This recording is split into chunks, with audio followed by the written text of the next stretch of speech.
விருகம்பாக்கம் தொகுதியினுடைய மக்களா நீங்க பயணிச்சிட்டு இருக்கீங்க. அந்த தொகுதியில எந்த மாதிரி பிரச்சனை நீங்க பார்த்துட்டு இருக்கீங்க? இங்க இருக்கக்கூடிய மக்களுக்கு பல்வேறு பிரச்சனைகள் இருக்கு. வீடு இங்கே, பட்டா எங்கே அப்படின்னு கேட்டு தான் இன்னைக்கு இருக்கிற எம்எல்ஏ அவர்கள் எம்எல்ஏவா ஆனாரு. விருகம்பாக்கம் சென்னையோட சாராய தலைநகரா இருக்கு. இங்க இருக்கக்கூடிய அந்த ஏவிஆர் கூல் ஜோன் ஒரு கடை, அந்த மதுக்கடை பக்கத்திலே இருக்கு. மூக்க போத்திக்கிட்டு அவங்க நடந்து போகணும். ஏன்னா அந்த ஏவிஆர் கூல் ஜோன்ல நின்றுக்கிட்டு புகைப்பிடிச்சிருக்காங்க. அந்த கடை யாரோடதுங்கிறது நான் சொல்லி தெரிய வேண்டியதில்லை விருகம்பாக்கம் தொகுதி மக்களுக்கெல்லாம். இங்க இருக்கக்கூடிய கோயம்பேடு பஸ் ஸ்டாண்டில் போயிட்டு நீங்க ஒரு 10 நிமிஷம் தனியாக நின்னீங்கன்னா உங்ககிட்ட 4 பேர் வந்து கேட்டுருவோம் பட்டணம் வேணுமா அப்படின்னு. பச்சையப்பன் சாலையில் வர இருந்த ஒரு மதுக்கடையை நாங்கள் தடுத்து நிறுத்தியிருக்கிறோம். வரப்போதுன்னு தடுத்து நிறுத்த முடியும் எங்களால். ஆனால் இருக்கிற கடையை மூடணும் அப்படின்னா ஆட்சி அதிகாரம் இருந்தால் மட்டும்தான் அதற்கு ஒரே தீர்வு. ஏன்னா உங்கள் வேட்பாளர் என்ன ரொம்ப ஓவராக பேசிகிட்டு இருக்கிறான், தனியாக தானே வண்டியில் போயிட்டு இருக்கிறான், பார்த்து இருந்துக்க சொல்லுங்கள் அப்படிங்கிற மாதிரி சொல்கிறாங்க. எம்எல்ஏ சொல்கிறார் இல்லை நாங்கள் அதெல்லாம் விட மாட்டோம் அப்படின்னு. கோயம்பேடு பஸ் ஸ்டாண்டை விட்டவங்க இந்த மார்க்கெட்டை விடுறதுக்கு எவ்வளோ நேரம் ஆயிரப்போகுது? திமுக அரசாங்கம் இஸ்லாமியர்களோட பாதுகாவலர்னு சொல்லுது. இடுகாடு கிடையாது, கபஸ்தான் இல்லை. கொடுமை என்னன்னா, மழை பெய்கிற காலங்களில் கீழே இருக்கக்கூடிய பிரேதங்கள் அப்படியே மேலே வந்துடும் மழை வெள்ளத்தில். தேர்தல் ஆணையமே சொல்லுது ஒரு தொகுதிக்கு 40 லட்சம் ரூபா வரைக்கும் செலவு பண்ணலாம் அப்படின்னு. நாம் தமிழர் கட்சி ஒரு தொகுதிக்கு நீங்க எவ்வளவு செலவு பண்றீங்க? என்னுடைய பரப்புரை வாகனத்துக்கான செலவு, ஆட்டோவில் நாங்கள் போட்டிருக்க விளம்பர செலவு, துண்டறிக்கைக்கான செலவு, இதை தவிர எங்களுக்கு ஒரு நாளைக்கு ஒரு 300-400 டீ செலவு வரும். அவ்வளவுதான். ஏன்னா நாங்கள் மக்கள்கிட்ட போய் பேசி ஓட்டு கேட்குறோம். மற்ற கட்சிகள் மாதிரி தற்குறித்தனமாக விசில் அடிச்சுக்கிட்டே நாங்கள் போய் ஓட்டு கேட்கல. உண்மையான அரசியலை மக்களுக்கு கொடுக்கறதுக்கு காசு பணம் தேவையில்லைன்னு நினைக்கிறோம். தாவேக்காவை பேசுறதுக்கு எங்ககிட்ட ஒன்றுமே இல்லை. அவங்கள்ட்ட கொள்கையும் இல்லை, கூட்பாடும் கிடையாது, எதுவுமே இல்லாதவங்க நான் போய் பேசி என்ன பண்ண போகிறேன்? சாலையில் ஒரு தங்கச்சனங்களியை கீழே போட்டால் கூட தூய்மை பணியாளர் எடுத்து கொண்டாந்து கொடுத்துருவாரு. இதே தாவேக்கா கூட்டத்தில் போட்டோம்னா அது முடிஞ்சு போயிடும். அதை நாங்கள் ஒரு விழிப்புணர்வாக மட்டும்தான் செய்கிறோமே தவிர எங்களுடைய விமர்சனம், எங்களுடைய எதிர்ப்பு எல்லாமே இந்த திராவிட கட்சிகளை அப்புறப்படுத்துறது தான். நாம் தமிழர் கட்சியில் பார்த்தீங்கன்னா எல்லா நாடுகளையும், பிரித்தானியாவாக இருக்கட்டும், கனடாவாக இருக்கட்டும், மலேசியாவாக இருக்கட்டும், சிங்கப்பூராக இருக்கட்டும், இன்னும் பல்வேறு நாடுகள்ல இருந்து நாம் தமிழ் கட்சி ஆதரிங்க. அது எல்லாமே எங்களுடைய இரத்த உறவுகள் தான். ஏன்னா தமிழர்கள் உலகெங்கும் பரவி வாழ்றாங்க. இன்னைக்கு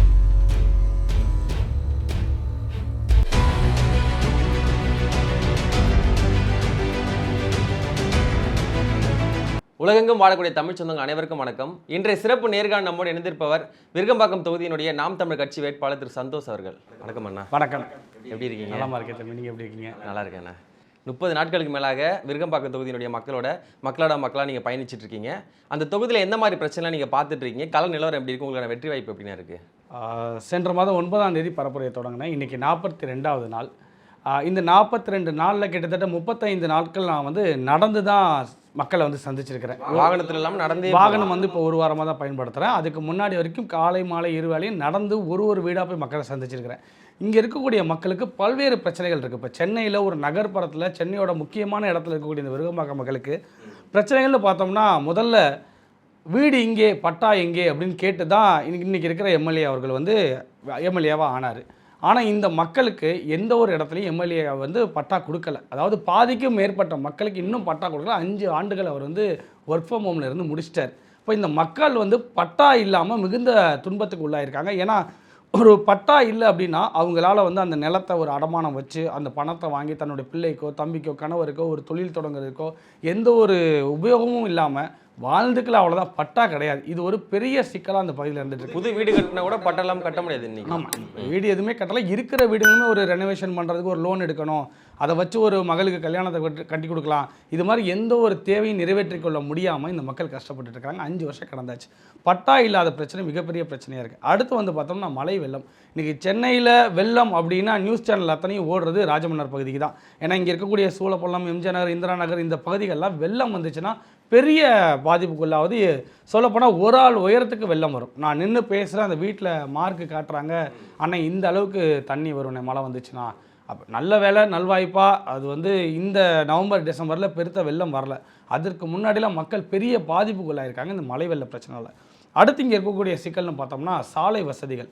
அதாவது போக்குவரத்து நெரிசல்லேருந்து விருகம்பாக்கம் பயங்கரமாக திண்டாடிட்டு இருக்கு. இங்கே காளியம்மன் கோயில் ரோடாகட்டும், இங்கே ஆர்காட் ரோடாகட்டும், இங்கே எம்ஜிஆர் நகர் பகுதியாகட்டும், போக்குவரத்து நெரிசல் பல இடங்களில்.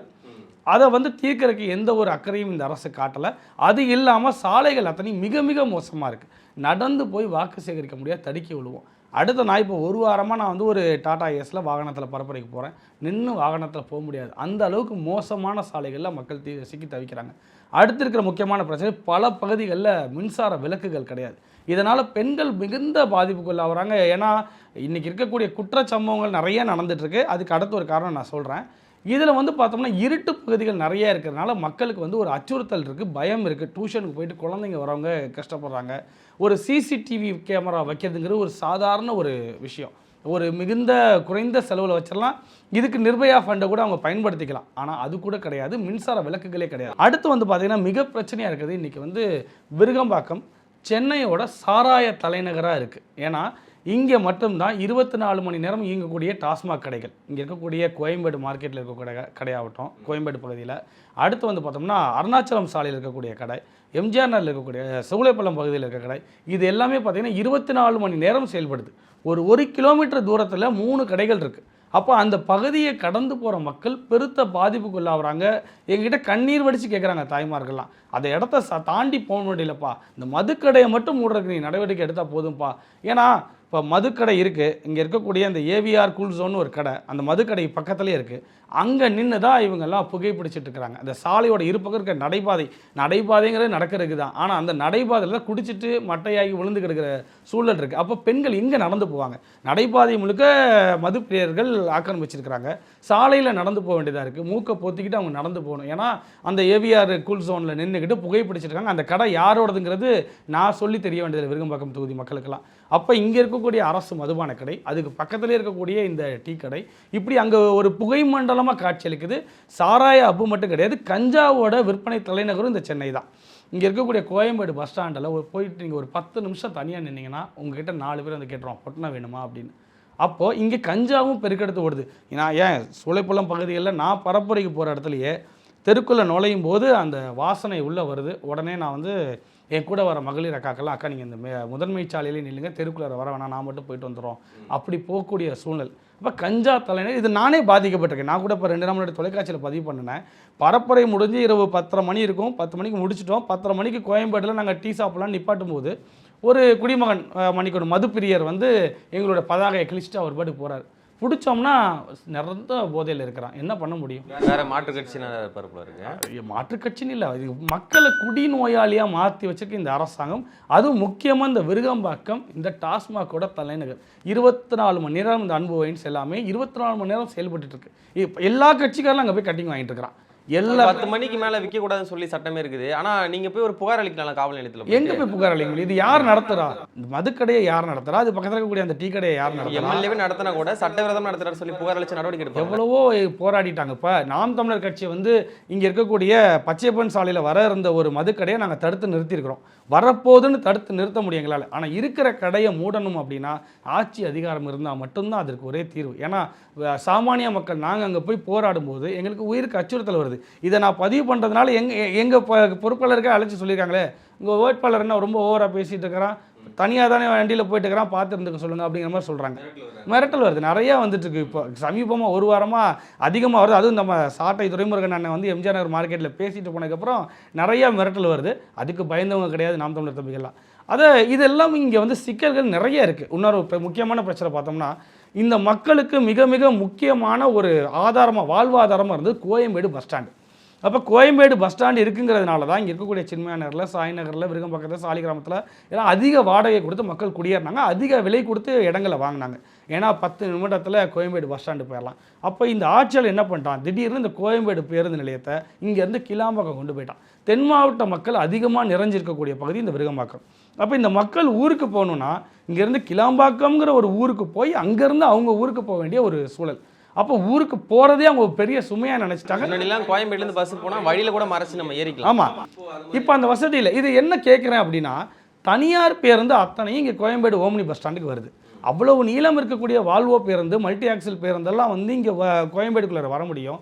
அரசு பேருந்து சாமானிய பாமர மக்கள் பயன்படுத்தக்கூடிய இந்த அரசு பேருந்து நிலையம் மட்டும் கிளாம்பக்கத்துக்கு போனதுக்கான காரணம் என்ன?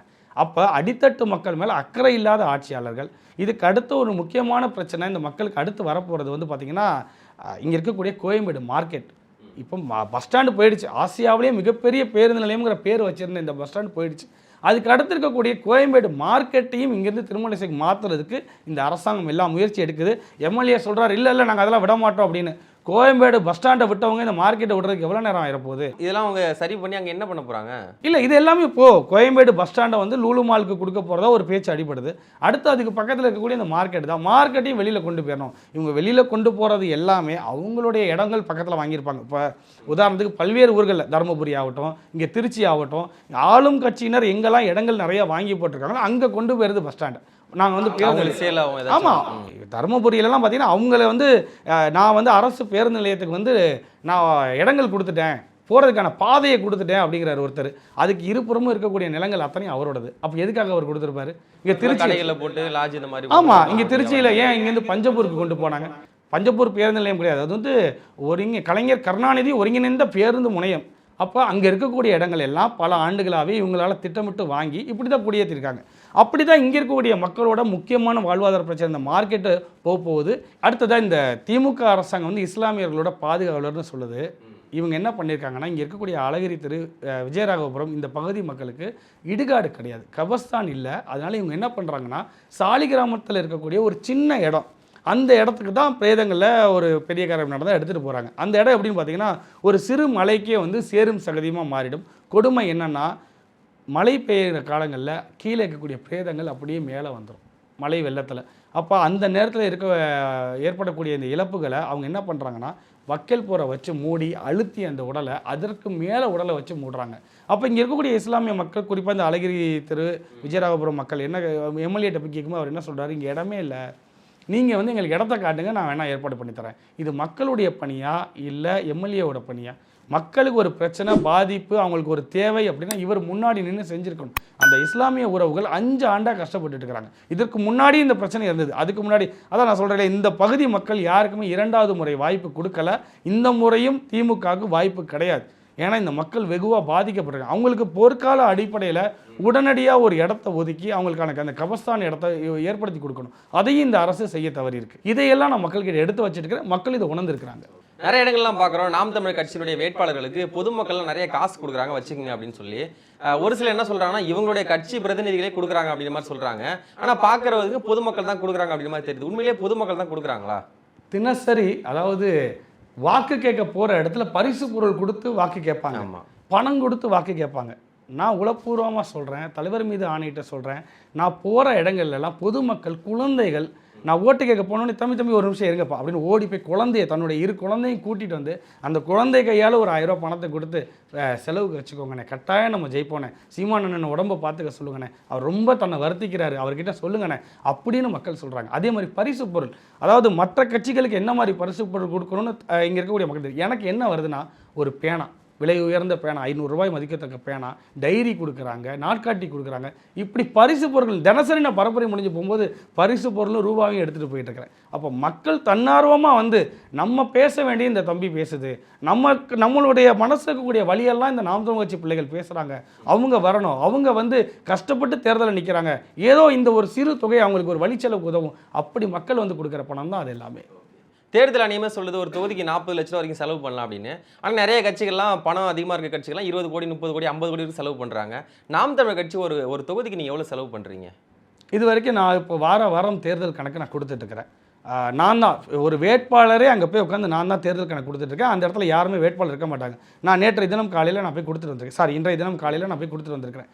இதில் வந்து பார்த்தோம்னா நான் இது வரைக்கும் செலவு பண்ணியிருக்க தொகை 2 லட்சத்தை தாண்டலை. இது மட்டும்தான் செலவு மொத்தமாகவே. இது எல்லாமே நான் நடந்து தான் போயிருக்கேன். இப்போ 1 வாரமாக தான் வாகனம், என்னுடைய பரப்புரை வாகனத்துக்கான செலவு, ஆட்டோவில் நாங்கள் போட்டுக்க விளம்பர செலவு, துண்டறிக்கைக்கான செலவு, இதை தவிர எங்களுக்கு ஒரு நாளைக்கு ஒரு 300-400 ரூபா டீ செலவு வரும், அவ்வளவுதான். இதை தவிர வேறு எந்த செலவும் கிடையாது. ஏன்னா நாங்கள் மக்கள்கிட்ட போய் பேசி ஓட்டு கேட்குறோம். மற்ற கட்சிகள் மாதிரி தற்குறித்தனமாக விசில் அடிச்சுக்கிட்டே நாங்கள் போய் ஓட்டு கேட்கல, போடுங்கம்மா ஓட்டு, சூரியனை பார்த்து அந்த மாதிரி கோஷம் போடலை. இன்னும் சொல்லப்போனால் மருத்துவமனையோ இல்லை பள்ளிக்கூடமோ இருக்கிற இடத்துல எங்களுடைய ஆடியோவை நிறுத்திட்டு அமைதியாக தான் கடந்து போவோம். தொழுகை நடந்துட்டு இருந்துச்சுன்னா அமைதியாக கடந்து போவோம். கோயில்கள் வாசலில் நாங்கள் நின்று ஓட்டு கேட்கறது கிடையாது. இப்படி மக்களுக்காக களத்தில் நிற்கிறோம். எங்களுக்கான செலவுகள் ரொம்ப கம்மி தான். ஏன்னா உண்மையான அரசியலை மக்களுக்கு கொடுக்கறதுக்கு காசு பணம் தேவையில்லைன்னு நினைக்கிறோம். மக்கள் தேர்தல் ஆணையம் வந்து ஒரு தொகுதியில் இருக்க எல்லா வேட்பாளர், அதாவது எல்லா வாக்காளர்களுக்குமே அந்த வேட்பாளர் நிக்கிறது தெரியணும்னா 40 லட்சம் செலவு பண்ணா தான் தெரியுன்ற மாதிரி சொல்றாங்க. நீங்க 2 லட்சம் செலவு பண்ணீங்கன்னா எப்படி முழுமையா கொண்டு போய் அந்த மக்கள் அதை நான் சொல்றேன். நான் இந்த 42 நாட்கள்ல நான் இருமுறை போயிட்டு வந்துட்டேன். ஒரு வீட்டுக்கு நான் 2 முறை போயிட்டீங்க. 2 முறை போய் பார்த்துட்டு வந்துட்டேன். அப்ப எனக்கு இது போதுமானதா இருக்கு. எனக்கு ஒரு டீ இருந்தா போதும். என் கூட வரக்கூடிய தம்பிகளுக்கோ அண்ணன்களுக்கோ நாம் தமிழர் கட்சி பிள்ளைகள் ஒரு டீயை குடிச்சு நான் பாட்டு நடந்து போவோம். அவங்களும் மற்றதை எதுவும் எதிர்பார்க்க மாட்டாங்க. எதிர்பார்ப்பு இல்லாத உறவுகள் என் பின்னாடி நிற்கிறாங்க, பரப்புரைக்கு வராங்க. அப்போ எங்களுக்கு பணம் ஒரு தடையா இல்லை. ஆனால் இந்த தேர்தல் ஆணையத்திலேருந்து எங்கள் மேலே வந்து சில விதிமுறைகள் கட்டுப்பாடுகள் விதிக்கப்படுது. எப்படின்னா, இப்போ நான் போய் கணக்கு கொடுக்கும்போது நான் எல்லாமே வந்து பேங்க் ட்ரான்ஸ்ஃபர் மட்டும் தான் பண்ணுறோம். எல்லாமே யூபிஐ மூலியமாக தான் பேமெண்ட் பண்ணுறேன். எல்லாத்தையும் நான் கணக்கு எழுதி கொடுத்துருக்கேன், பில்ஸை சப்மிட் பண்ணுறேன். ஆனால் அதை வச்சுக்கிட்டு இன்றைக்கி காலையில் போன என்னைய பரப்புரைக்கு போக விடாமல், பரப்புரையில் நான் வந்து 10 மணிக்கு எனக்கு டைம் ஸ்லாட் கொடுத்துருந்தாங்க, 10 மணிலேருந்து 10:20 வரைக்கும். ஆனால் என்னைய மத்தியானம் 3 மணி வரைக்கும் அங்கே உட்கார வைக்கிறாங்க. என்னைய பரப்புரை செய்ய விடாமல் வேணும்னே அலைக்கழிக்கிறது. பல கோடி ரூபாய் செலவு பண்ணிட்டு இருக்காரு இங்கே இருக்கக்கூடிய திமுக வேட்பாளர், அதிமுக வேட்பாளர். அதை விட பெருமடங்கில் இங்கே ஒருத்தர் கடனை வாங்கி செலவு பண்ணிட்டு இருக்கிறாரு தாவேகா வேட்பாளர். அவங்களுக்கு எந்த கேள்வியும் கிடையாது. புக்கை கொடுத்துட்டு உடனே போயிடுறாங்க. நீங்கள் நாளைக்கு வந்து வாங்கிக்கோங்க சார்னு அமைச்சிடறாங்க. ஆனால் என்னையை உட்கார வச்சு இந்த தேர்தல் ஆணையம் வேடிக்கை பார்க்குது. இதே தேர்தல் ஆணையம் என் மேலே இவ்வளோ அடக்குமுறையை திணிக்கிற இந்த தேர்தல் ஆணையம் நேற்றைய தினம் என்னுடைய விருகம்பாக்கம் தொகுதியில் சூளைப்பள்ளம் எம்ஜிஆர் நகர் பகுதிகளெல்லாம் ஒரு ஓட்டுக்கு 1000 ரூபாய் திமுக வேட்பாளர் கொடுத்துருக்கிறாரு. இதை நாங்கள் வந்து தேர்தல் ஆணையத்துக்கு அழைத்து சொல்லலான்னு பார்த்தா எங்களோட அழைப்பை எடுக்கிறதில்ல. உடனே நாங்கள் தேர்தல் அலுவலகத்துக்கு நேரமாக ஓடி போய் அவங்கக்கிட்ட போய் புகாரை சொன்னோம்னா, அப்படியா சார் போய் பார்க்குறேன் சார், ஏன் சீக்கிரம் போங்க, அங்கே பணம் கொடுத்துட்டுருக்காங்க சூளைப்பள்ளத்தில் இந்த இடத்துல கொடுத்துட்டுருக்கிறான், நீங்கள் போங்க அப்படின்னா எங்களோட வற்புறுத்தலுக்கு பிறகு கார் எடுத்துகிட்டு போயிட்டு காரில் உட்காந்துட்டு திருப்பி ஃபோன் பண்ணுறாரு. சார் இங்கே யாருமே கொடுக்கலையே, ஏன் மெயின் ரோட்டில் போய் பார்த்தா என்னங்க தெரியும், இறங்கி உள்ளே நடந்து போங்க அப்படின்னா செய்ய மாட்டேங்கிறாங்க. அப்போ இந்த தேர்தல் ஆணையம் அவங்க வேடிக்கை பார்க்குது.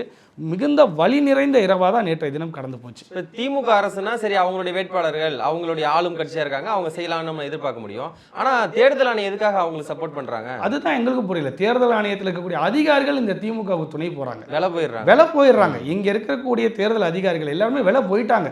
ஏன்னா என்னையை மட்டுமே உட்கார வைக்கணும் காலையிலேருந்து இரவு வரைக்கும். அதே மாதிரி ஒரு வேட்பாளருக்கு எத்தனை முறை அழைக்கலாம்? இந்த தேர்தல் அலுவலர்கள் எனக்கு தொட்டா ஒரு ஃபோன், என்னால் பரப்புரை செய்ய முடியாது. எனக்கு தான் என்னோட ஏஜென்ட்டுடைய நம்பர் இருக்குது. எங்கள் கட்சியிலேருந்து பிரதிநிதி ஒருத்தர் தான் அங்கே போய் பேசுவார், அவருடைய எண் இருக்குது. ஆனால் எனக்கே அழைச்சி என்னை துன்புறுத்தணும், நான் என்னை பரப்புரையை கெடுக்கணும். இந்த நோக்கத்தில் தான் இந்த தேர்தல் ஆணையம் செயல்பட்டுருக்கு. இப்போ சமீப காலத்தில் பார்த்தீங்கன்னா திமுக ஆட்சியும் சரி, நாம் தமிழர் கட்சி சரியா விமர்சனம் பண்ண மாட்டேங்கிறாங்க, அவங்க வந்து திசை திரும்பி வேற ஒரு பக்கம் போயிட்டாங்க அப்படின்ற மாதிரி உங்க மேல குற்றச்சாட்டு சுமத்திட்டு இருக்காங்க. அதை எப்படி பாக்குறீங்க? எங்க அளவுக்கு திமுகவை விமர்சிக்கிறதுக்கோ அவங்களுடைய தவறுகளை சுட்டி காட்டுறதுக்கோ இந்த மண்ணில் எந்த ஒரு கட்சியுமே கிடையாது. ஒரு 2 வருஷமா கொஞ்சம் டவுன் ஆயிட்டீங்க. அப்படிலாம் கிடையாது. ஏன்னா இதே திமுகவால் நான் வழக்கு வாங்கியிருக்கேன், சிறைக்கு போயிருக்கிறேன். அதே திமுகவுடைய தலைவர் அவர்களால் அவருடைய ஆட்களை வச்சு என் மேலே ஒரு வழக்கு போட்டிருக்காங்க. மாதம் 2 முறை நான் தஞ்சாவூர் கோர்ட்டில் போய் கையெழுத்து போட்டுட்டு வந்துட்டு இருக்கிறேன்.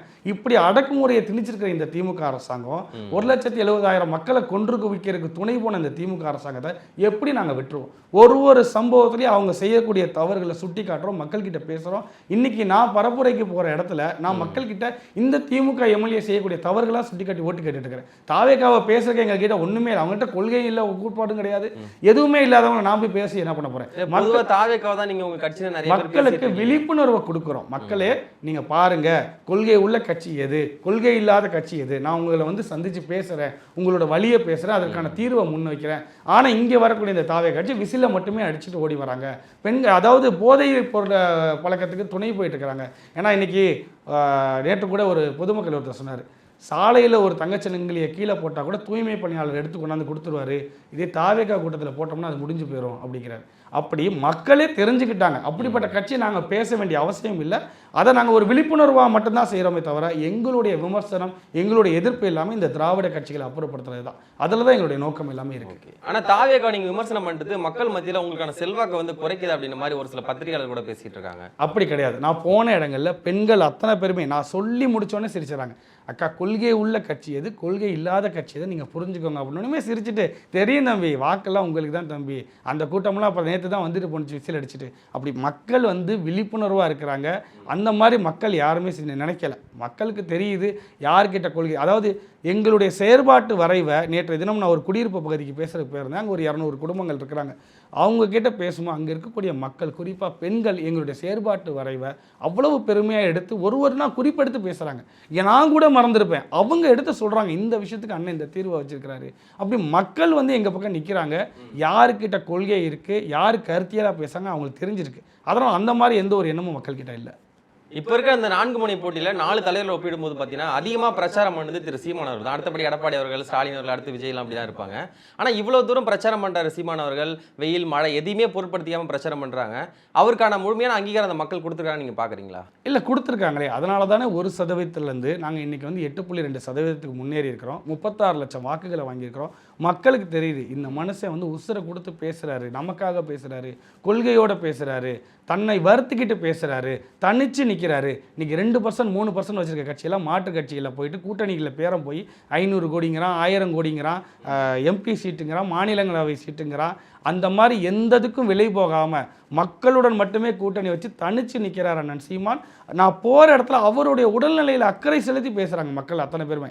ஏன்னா என்னுடைய தொகுதி இருக்கிறது வந்து இந்த விருங்கம்பாக்கம் சாலிகிராமம் பகுதி இருக்குது. சினிமா கலைஞர்கள் நிறைய இருக்கக்கூடிய பகுதி. அண்ணன் சீமான் அவர்களோட ஏற்கனவே அறிமுகமாக இருக்காங்க, குடும்பமாக அறிமுகமாக இருக்காங்க. என் தம்பி வந்து இதில் அவங்க அண்ணன்கிட்ட வேலை செஞ்சுருக்கிறாரு, சீமான் வீட்டில் நான் போய் சாப்பிட்ருக்கேன்னு ஒருத்தர் சொல்கிறாரு. இப்படி மக்களோட இந்த பகுதி மக்களோட அண்ணன் சீமான் நேரடியாக கனெக்ட் ஆகுறாரு. அப்போ மக்கள் அவர் மேலே அக்கறை எடுத்து பேசுகிறாங்க. மக்களுக்கு தெரியுது யார் உண்மையான தலைவர் அப்படிங்கிறது. ஆனா திமுக கட்சி ஆரம்பிச்சு 18 வருஷத்துல ஆட்சி பிடிச்சாங்க. ஆனா நீங்க 16 வருஷம் 17 வருஷம் கடந்துட்டீங்க. இன்னும் அதிகாரத்தை நோக்கி மக்கள் உங்களை நகர்த்தல. திமுக ஆட்சியை பிடிச்சாங்கன்னா அப்போ இருந்தக்கூடிய அரசியல் நிலவரங்க வேலை. அவங்க ஆட்சியை பிடிச்சி இந்தி திணிப்பு போராட்டத்தை தனக்கு சாதகமாக பயன்படுத்திக்கிட்டு அதன் மூலயமா ஆட்சியை பிடிச்சாங்க. கூட்டணி வச்சாங்க. கூட்டணி எல்லாமே எல்லா தேர்தலையும் கூட்டணி வச்சு தான் வளர்ந்துருக்கிறாங்க. சாதி சங்கங்களை வளர்த்து அதை அரசியல் கட்சியாக மாற்றி அந்த மக்களை வாக்குக்கு பயன்படுத்திக்கிட்டது திமுக. அந்த மாதிரி வேலைகள் எதுவுமே நாம் தமிழர் செய்யல. தூய வாக்குகள் நாங்கள் ஆர்கானிக்காக வளர்ந்துட்டு இருக்கோம். இந்த வளர்ச்சி இன்னும் பெரிய அளவில் போய் நிற்கும், அசைக்க முடியாது. அதாவது அண்ணன் சொல்லுவார் இல்லையா, அந்த மூங்கில் மரத்தோட வேறு மாதிரி நாங்கள் கீழே இறங்கிட்டோம். எங்களுடைய வேர்கள் வந்து அடர்ந்து பறந்துட்டு இருக்குது. எங்களுடைய மரத்தை நாளைக்கு யாராலையும் அசைக்க முடியாது. திமுக அதிமுக வேட்பாளர்லாம் பார்த்தீங்கன்னா அவங்கலாம் ரொம்ப 50 வருஷம் மேலே இருக்காங்க, நிறைய பண செல்வாக்கு உள்ளவங்க. இவங்களை எதிர்த்து நீங்கள் ஒரு வேட்பாளராக களம் காணும் போது உங்களுக்கு எந்த மாதிரி சிக்கல்லாம் இருக்குன்னு நினைக்கிறீங்க? சிக்கல்னா என்ன, பணம் தான் சிக்கலாக இருக்குது. ஏன்னா வேற அதை தாண்டி எதுவும் இல்லை, எந்த சிக்கலும் கிடையாது எங்களுக்கு. என்னென்னா இப்போ திரு பிரபாகர் ராஜா திமுக வேட்பாளராக இருக்கிறாரு. அவர் வந்து ஐயா திரு விக்ரமராஜா அவருடைய மகன். அவருக்கு பின்னணியில் வணிகர் சங்கம், வணிகர் கூட்டமைப்புங்கிற ஒரு பெரிய அமைப்பு அவருக்கு பின்னாடி முழுக்க இருக்கு, தமிழ்நாடு முழுக்க இருக்குது. இங்கே இருக்கக்கூடிய வணிகர்களை நம்பி தான் அவர் இந்த இடத்துல சீட்டே வாங்கினார். ஏன்னா கடைசி நிமிடம் வரைக்கும் அவருக்கு சீட்டு கொடுக்கலாமா வேணாமான்னு திமுக தலைமையே யோசனையில் இருந்துச்சு. ஏன்னா அவருக்கு தொகுதியில் நிறைய கெட்ட பேர், தனிப்பட்ட முறையிலையும் சரி பொது வாழ்க்கையிலையும் சரி அவர் மேலே நிறைய கெட்ட பேர் இருந்தது. அது எப்படி கொடுத்தாங்க சீட்டு?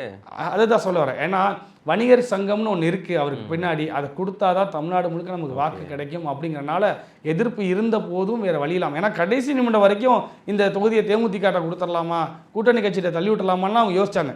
அப்போ வணிகர் சங்கம் இருக்குது. ரெண்டாவது பணம். அவர் வந்து காசை தண்ணியை அரைச்சி செலவு பண்ணிட்டு இருக்கிறார். நேற்று தினம் பார்த்தீங்கன்னா எல்லா மக்களுக்கும் தொகுதி முழுக்க 1000 ரூபா கொடுத்து முடிச்சாச்சு. இது முதற்கட்ட பணம். அடுத்த கட்டமாக அதிமுக எவ்வளோ கொடுக்குது, அந்த கத்துக்குட்டி தாவேகா எவ்வளோ கொடுக்க போகுது, இதையெல்லாம் பார்த்துட்டு அடுத்த பணத்தை ரிலீஸ் பண்ணுறதுக்கு அவர் தயாராகிட்டார். அப்போ பணம் தான் முக்கியமான பிரச்சனையாக இருக்குது. இந்த பக்கம் VN ரவி அண்ணன் நிற்கிறாரு. அவரும் தன்னுடைய பங்குக்கு ஏன்னா அவர் ஏற்கனவே எம்எல்ஏ இருந்தவர், பல ஆண்டு அரசியல் இருக்கிறவர். அவர்கிட்ட இருக்கிற பணத்தில் இப்போ தான் அவர் இறக்கிறது தயாராகிறாரு. அப்போ இந்த பக்கத்து பார்த்தோம்னா தாவேகா இன்றைக்கி வந்து 15 வருஷமாக கட்சியில் இருக்கிற நாங்கள் மக்கள் என் கூட பரப்புரை வரவங்க காலையில் 6 மணிலேருந்து காலை 10 மணி வரைக்கும் பரப்புரை வராங்க. சாயந்தரம் அதே மாதிரி 5லேருந்து 10 மணி வரைக்கும் பரப்புரை வராங்க. இடைப்பட்ட நேரத்தில் வேலைக்கு போயிடுறாங்க. ஆனால் இங்கே இருக்கக்கூடிய கூட்டம் ஸ்கூல் லீவ் வேறு விட்டாங்களா, மொத்தமாக ஒரு 300-400 பேரை கூட்டிக்கிட்டு வீட்டுக்குள்ள வீடு விசில கொடுத்துக்கிட்டு துண்டை கழுத்தில் போட்டுக்கிட்டு இப்படி செலவுகளை வாரி இறக்குறாங்க. அந்த பணம் தான் எங்களுக்கு பிரச்சனையே தவிர மற்றபடி மக்கள் எங்களுடைய கருத்தை உள்வாங்கிக்கிட்டாங்க. நான் ஒரு இடத்துலையும் நான் ஏற்கனவே சொன்ன மாதிரி சும்மா கும்பிடு போட்டுக்கிட்டு போகிறதோ இல்லை போடுங்கம்மா ஓட்டுன்னு கோஷம் போடுறதோ கிடையாது. ஒரு தனிநபரையும் சந்தித்து பேசியிருக்கிறேன். அந்த மக்களுடைய வழி என்ன, அவங்களோட தேவை என்னன்னு கேட்டு தெரிஞ்சுக்கிறேன். மக்கள் நாம் தமிழர் கட்சியை ஆதரிக்கிறதுக்கு இந்த இடத்துல தயாராக இருக்கிறாங்க. இப்போ மற்ற கட்சியெல்லாம் எடுத்துங்க, எல்லா கட்சியிலையுமே வந்து வேட்பாளர் வந்து வாக்கு கேட்குறாங்க, அதே மாதிரி தொண்டர்கள்லாம் வாக்கு கேட்டு போகிறாங்க. ஆனால் உங்கள் நாம் தமிழர் கட்சியில் பார்த்தீங்கன்னா எல்லா நாடுகளையும், பிரித்தானியாவாக இருக்கட்டும், கனடாவாக இருக்கட்டும், மலேசியாவாக இருக்கட்டும், சிங்கப்பூராக இருக்கட்டும், இன்னும் பல்வேறு நாடுகளிலிருந்து நாம் தமிழர் கட்சி ஆதரிங்க, சீமானவர்கள் வாக்கு செலுத்துங்க அப்படின்ற மாதிரி கேட்குறாங்க. அதெல்லாம் பார்க்கும்போது உண்மையிலே வியப்பாக இருக்குது. எப்படி இந்த அளவுக்கு கிளை கட்டமைப்புலாம் உங்களுக்கு இருக்குது எல்லா நாட்டிலையுமே? அது எல்லாமே எங்களுடைய இரத்த உறவுகள் தான். ஏன்னா தமிழர்கள் உலகெங்கும் பரவி வாழ்கிறாங்க. இன்றைக்கி நாம் தமிழராக நிற்கிறோம், தமிழை மட்டுமே தூக்கி பிடிக்கிறோம், தமிழ் தேசியத்தை உயர்த்தி பிடிக்கிறோம். அப்போ தமிழர்கள் உலகெங்கும் இருக்கக்கூடிய தமிழர்கள் எங்களுக்கு ஆதரவாக இருக்காங்க. அண்ணன் சீமான் அவர்களுக்கு ஆதரவாக இருக்காங்க. நேற்றைய தினம் லண்டனில் இருக்கக்கூடிய தமிழர்கள், உலக தமிழர்கள் எல்லாரும் சேர்ந்து ஒரு பேரணி போயிருக்கிறாங்க. இங்கே இருக்கக்கூடிய வேட்பாளராகிய எங்களுக்கு அவங்க அங்கே பதாகை ஏந்தி ஆதரவு தெரிவிச்சிருக்கிறாங்க. உலகெங்கும் இருக்கக்கூடிய தமிழர்கள் தான் எங்களுக்கான பலம். அவங்க தான் எங்களுக்கு பலம் சேர்க்குறாங்க. இன்றைக்கி வந்து மற்ற கட்சிகள்லாம் எங்களுக்கு இங்கே கிளை இருக்காங்க, எங்களுக்கு உலகம் முழுக்க கிளை இருக்குது. அதான் நான் சொன்னேன், வேறு எங்களுடைய வேறு ஆழமாக ஊனியாச்சு. இதற்கப்புறம் எங்களுடைய வளர்ச்சி அபரிவிதமாக இருக்கும். 2026 நாம் தமிழ் கட்சி எந்த மாதிரி தாக்கத்தை ஏற்படுத்த போகுதுன்னு நினைக்கிறீங்க? கட்டாய தாக்கத்தை ஏற்படுத்தும். ஏன்னா இது வரைக்கும் 15 வருஷமாக தனிச்சு நின்றுருக்க அண்ணன் சீமான் அவர்கள் இந்த முறை தனிச்சே நின்றுருக்கிறாரு. மக்களோட மட்டுமே கூட்டணி வச்சிருக்காரு, கொள்கையை பேசுகிறாரு. எங்களுடைய ஆட்சி செயற்பாட்டு வரைவு எல்லா மக்களுக்கும் போய் சேர்ந்துருச்சு. இந்த திட்டங்கள்லாம் வந்தால் நம்ம பிள்ளைகள் நல்லா இருக்கும். ஏன்னா மதுவை ஒழிப்பேன்னு சொல்கிறாரு. இன்றைக்கி மதுனால எவ்வளோ பிரச்சனைகள் மக்கள் உணர்ந்திருக்காங்க. தடிக்க விழுந்தா சாராய கடை, பெண்களால் சுதந்திரமாக நடந்து போக முடியல. ஒவ்வொரு பாலியல் குற்றங்களுக்கு பின்னாடி இந்த போதை தான் முக்கியமான இடத்தை பிடிச்சிருக்கு. அப்போ இதையெல்லாம் ஒழிப்பேன்னு அண்ணன் சொல்கிறாரு. அண்ணனுடைய கொள்கைகள் மக்களிடம் நல்ல வெகுவாக போய் சேர்ந்துருச்சு. இந்த 2026 நாம் தமிழர் கட்சிக்கு, விவசாயிக்கு முக்கியமான ஒரு ஆண்டாக இருக்கும். நிறைய தகவல் எங்கிட்ட பகிர்ந்தீங்க. மிக்க மகிழ்ச்சி. நன்றி அண்ணா. நன்றி. சாட்டை எடுத்து நாட்டை திருத்து இளம் தலைமுறை.